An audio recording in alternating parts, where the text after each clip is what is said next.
মেয়ের বয়স 18 পেরিয়ে গেলেই মেয়ের বিয়ে নিয়ে প্রতিবেশীদের মাথা ব্যথা শুরু হয়ে যায়।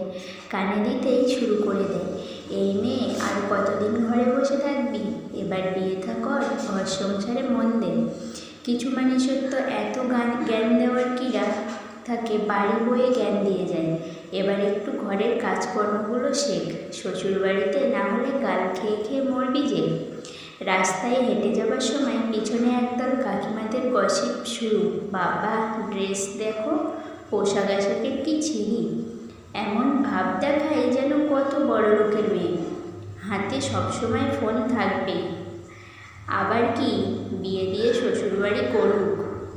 আমাদের মেয়ে বাবা এমনি অসভ্য নয়, না কোনো ছেলেদের সাথে মেশে, না এমন জামা কাপড় পরে। 2000 years later. এই যে প্রতিবেশীরা আপনাদের